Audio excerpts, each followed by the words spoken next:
হরে কৃষ্ণ সুধী ভক্তমণ্ডলী, আপনাদের সবাইকে স্বাগত জানাই আমাদের প্রিয় ইউটিউব চ্যানেল কৃষ্ণাশ্রয়। সর্বপ্রথম জানাই আপনাদের চরণে সবিনয়ে দণ্ডবৎ প্রণাম। আজ আমি আপনাদের সামনে শ্রীমদ্ ভগবদ গীতার দ্বাদশ অধ্যায় ভক্তিযোগের অষ্টম থেকে পঞ্চদশ শ্লোকের বাংলা অনুবাদ এবং তাৎপর্য নিয়ে আলোচনা করব।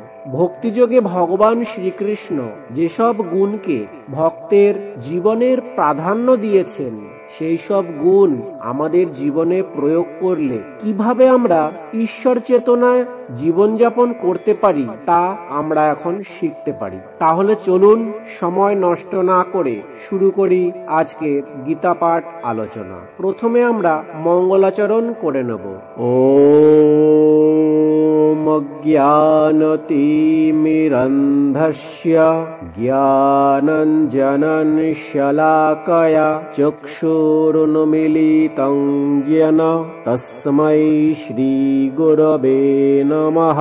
শ্রীচৈতন্যমনঃভীষ্টং স্থাপিतं येन भूतले स्वयं रूप कदा मह्यं ददाति स्वपदान्तिकं। वन्देऽहं श्रीगुरो श्रीयुतपदकमलं श्रीगुरुन् वैष्णवांश्च श्रीरूपं साग्रजातं सहगण रघुनाथान्वितं तं सजीवं साद्वैतं सावधूतं परिजनसहितं कृष्णचैतन्यदेवं श्रीराधाकृष्णपादान् सहगण ललिता श्रीविशाखान्वितांश्च। हे कृष्ण करुणा सिन्धु दीनबन्धो जगत्पते गोपेश गोपिका कान्त राधाकान्त नमस्तुते। तप्त काञ्चन गौराङ्गी राधे वृन्दावनेश्वरी वृषभानुसुते देवी प्रणमामि हरिप्रिये। वाञ्छाकल्पतरुभ्यश्च कृपासिन्धुभ्येव च पतितानां पावनेभ्यो वैष्णवेभ्यो नमो नमः। जय श्री कृष्ण चैतन्य प्रभु नित्यानंद श्री अद्वैत गदाधर शिवासादि गौर भक्तवृंद। हरे कृष्ण कृष्ण कृष्ण हरे हरे, हरे राम राम राम हरे हरे। ओम नमो भगवते वासुदेवाय।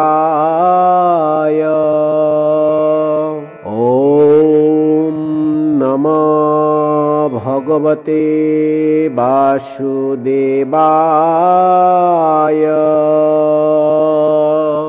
ओम नमो भगवते वासुदेवाय।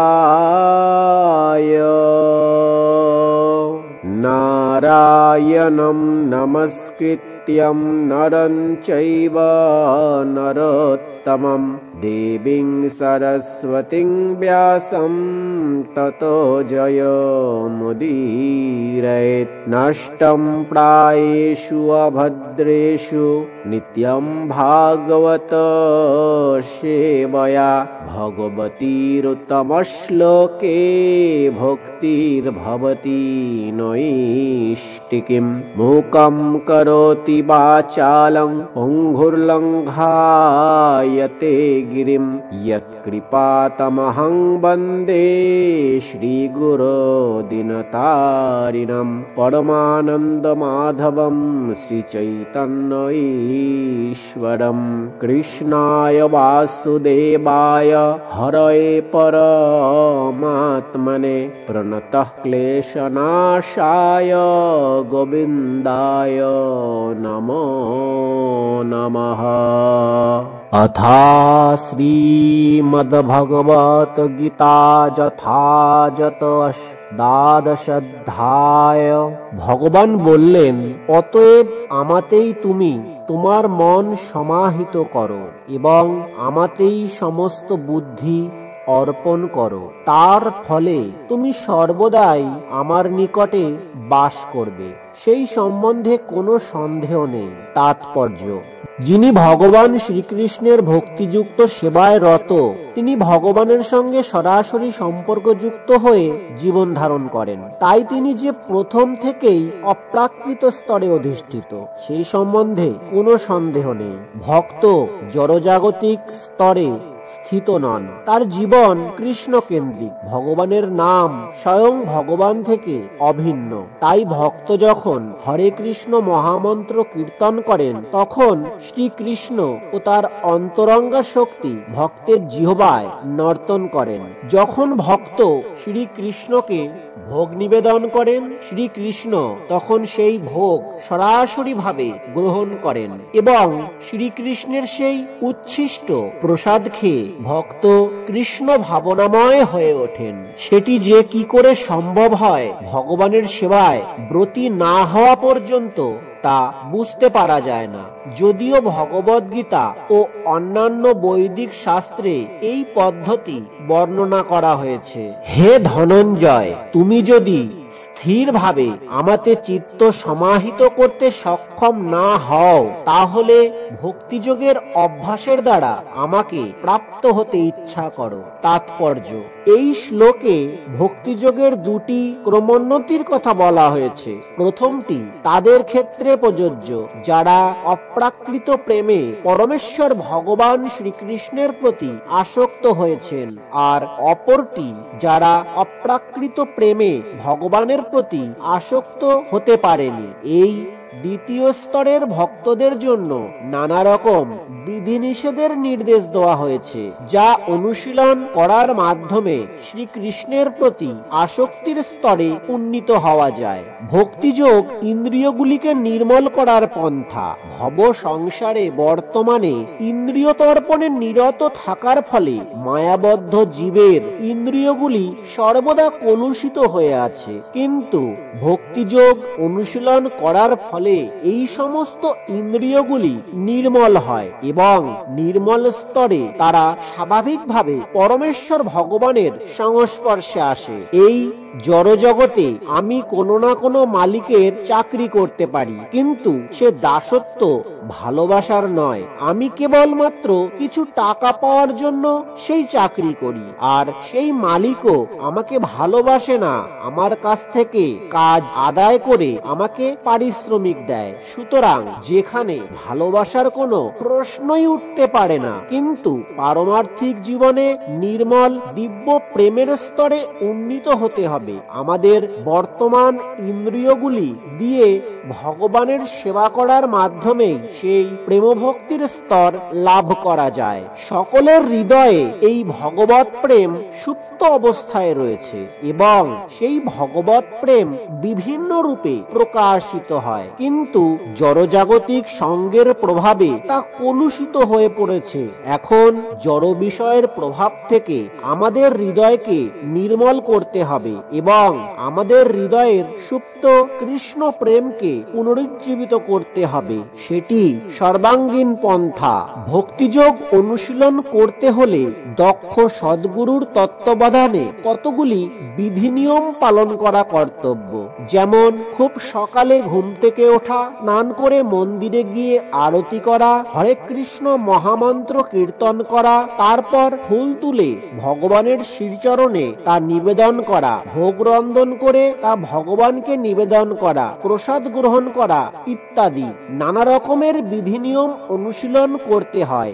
আর নিরন্তর শুদ্ধ ভক্তের কাছ থেকে ভগবদ্গীতা ও শ্রীমদ্ ভাগবত শ্রবণ করতে হয়। এই পন্থা অনুশীলন করার ফলে যে কেউ প্রেমভক্তির স্তরে উন্নীত হতে পারে এবং তখন অবশ্যই চিন্ময় ভগবত ধামে প্রবেশ করা যায়। সদ্গুরুর তত্ত্বাবধানে বিধিবদ্ধভাবে এই ভক্তিযোগ অনুশীলন করলে অবশ্যই ভগবত প্রেম লাভ করা যাবে। শ্রী ভগবান আরো বললেন, এমনকি যদি তুমি অভ্যাস করতেও অসমর্থ হও, তাহলে আমার প্রতি কর্মপরায়ণ হও। আমার জন্য কর্ম করেও তুমি সিদ্ধি লাভ করবে। তাৎপর্য: যিনি সদ্গুরুর তত্ত্বাবধানে বৈদিভক্তি অনুশীলন করতে সমর্থ নন, তিনি কেবলমাত্র ভগবানের জন্য কর্ম করার মাধ্যমে সিদ্ধি লাভ করতে পারেন। এই কর্ম কিভাবে সাধন করা যায় তা ভগবদ্গীতার 11 অধ্যায়ের 55তম শ্লোকে ব্যাখ্যা করা হয়েছে। কৃষ্ণ ভাবনামৃত প্রচারে সকলকেই সহানুভূতিশীল হওয়া উচিত। বহু ভক্ত কৃষ্ণ ভাবনামৃত প্রচারে নিযুক্ত আছেন এবং তাদের সাহায্যের প্রয়োজন আছে। সুতরাং কেউ যদি সরাসরি ভাবে ভক্তিযোগের বিধিনিয়ম পালন করতে না পারেন, তিনি অন্তত এই ধরনের কাজে সহায়তা করতে পারেন। প্রতিটি প্রচেষ্টাতেই জমি, অর্থ, সংগঠন ও শ্রমের প্রয়োজন হয়। ঠিক যেমন ব্যবসা করবার জন্য জায়গার দরকার হয়, মূলধনের প্রয়োজন হয়,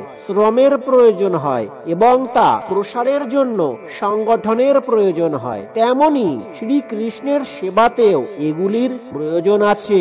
শুধু পার্থক্যটি এই যে বৈষয়িক কর্মগুলি সাধিত হয় কেবলমাত্র ইন্দ্রিয় তৃপ্তির জন্য, কিন্তু সেই একই কর্ম শ্রীকৃষ্ণের সন্তুষ্টি বিধানের জন্য অনুষ্ঠিত হলে তা পারমার্থিক কর্মে পরিণত হয়। যদি কারো যথেষ্ট টাকা থাকে, তাহলে তিনি কৃষ্ণ ভাবনামৃত প্রচারের জন্য মন্দির অথবা অফিস নির্মাণে সাহায্য করতে পারেন, কিংবা তিনি গ্রন্থাদি প্রকাশনার সাহায্য করতে পারেন। ভগবানের সেবার জন্য নানা রকম কর্ম করবার সুযোগ আছে এবং সেই কর্মগুলি করবার জন্য আগ্রহী হতে হবে। কেউ যদি তার কর্মের ফল সম্পূর্ণভাবে উৎসর্গ করতে না পারেন, তাহলে তিনি অন্তত তার কিছু অংশ ভগবানের বাণী প্রচারের উদ্দেশ্যে দান করতে পারেন। কৃষ্ণ ভাবনাময় ক্রিয়াকলাপের উদ্দেশ্যে স্বেচ্ছাকৃতভাবে সেবা করার ফলে ক্রমান্বয়ে ভগবত প্রেমের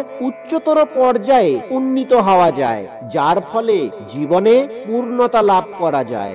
আর যদি তাও করতে অক্ষম হও, তবে আমাতে সমস্ত কর্ম অর্পণ করে সংযত চিত্তে কর্মফল ত্যাগ করো। তাৎপর্য: এমনও হতে পারে যে সামাজিক, পারিবারিক, ধর্মীয় বা অন্য কোনো প্রতিবন্ধকতার ফলে কেউ কৃষ্ণ ভাবনামৃত প্রচারের কাজে সহায়তা করতে অসমর্থ।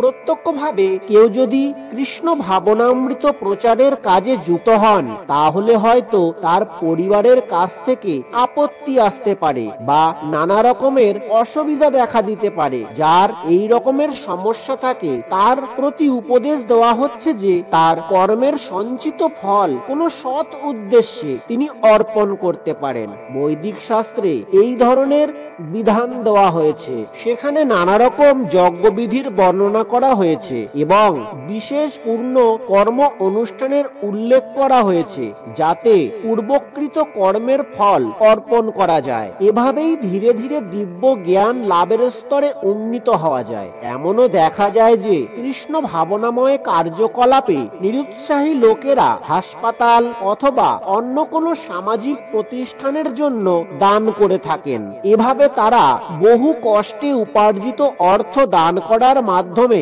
তাদের কর্মের ফল দান করে থাকেন। এই পন্থাকেও এখানে অনুমোদন করা হয়েছে, কারণ এভাবে কর্মফল দান করার মাধ্যমে চিত্ত ক্রমশ নির্মল হতে থাকে এবং চিত্ত নির্মল হলে কৃষ্ণ ভাবনার অমৃত উপলব্ধি করা যায়। কৃষ্ণ ভাবনামৃত অবশ্য অন্য কোনো প্রক্রিয়ার উপর নির্ভরশীল নয়, কারণ শ্রী কৃষ্ণ ভাবনামৃতই চিত্তকে নির্মল করতে পারে। কিন্তু কৃষ্ণ ভাবনামৃত গ্রহণের পথে যদি কোনো প্রতিবন্ধকতা দেখা দেয়, তাহলে কর্মফল ত্যাগ করার পন্থা অবলম্বন করা যেতে পারে। সেই সূত্রে সমাজসেবা, সম্প্রদায় সেবা, জাতির সেবা, দেশের জন্য ত্যাগ ইত্যাদি পন্থা গ্রহণ করা যেতে পারে, যাতে এভাবে কর্মফল ত্যাগ করার ফলে কোনো এক সময়ে শুদ্ধ ভগবত ভক্তির স্তরে উন্নতি হওয়া যেতে পারে। কেউ শ্রীকৃষ্ণকে সর্বকারণের পরম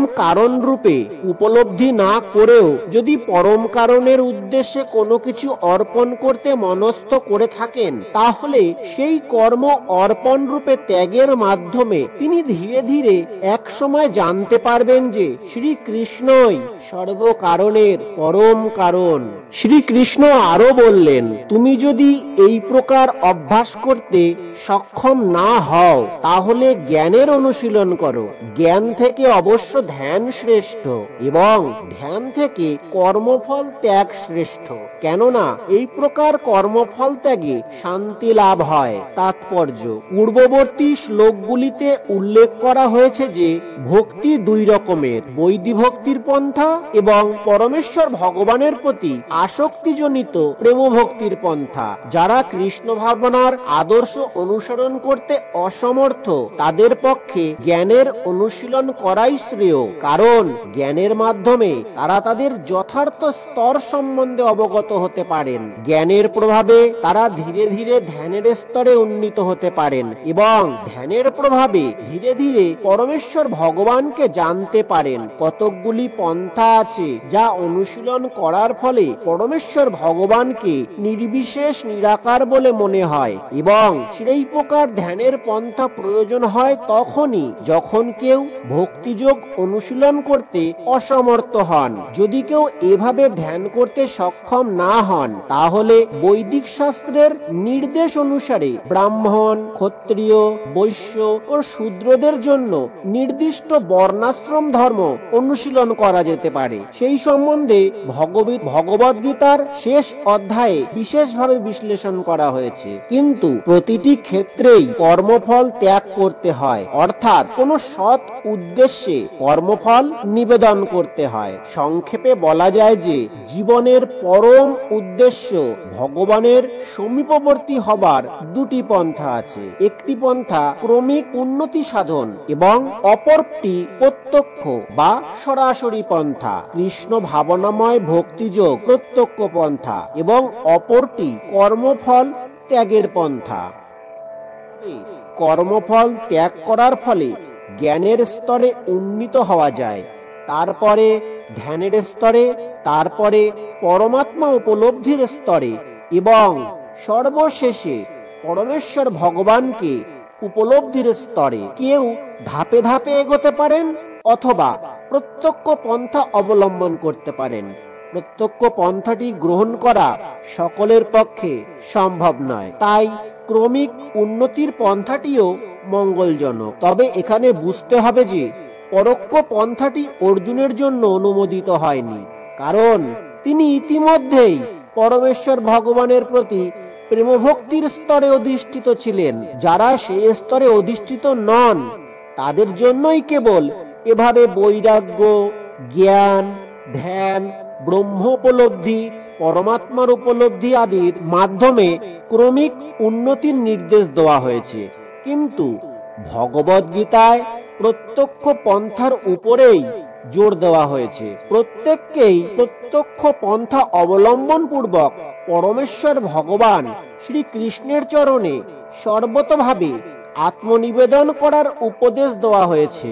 ভগবান শ্রীকৃষ্ণ আরো বললেন, যিনি সমস্ত জীবের প্রতি দ্বেষে শূন্য, বন্ধু ভাবাপন্ন, কৃপালু, মমত্ব, বুদ্ধি শূন্য, নিরহংকার, সুখে ও দুঃখে সমভাবাপন্ন, ক্ষমাশীল, সর্বদা সন্তুষ্ট, সর্বদা ভক্তিযোগে যুক্ত, সংযত স্বভাব, দৃঢ় সংকল্প যুক্ত এবং যার মন ও বুদ্ধি সর্বদা আমাতে, অতএব ভগবানে অর্পিত, তিনি ভগবানের প্রিয় ভক্ত।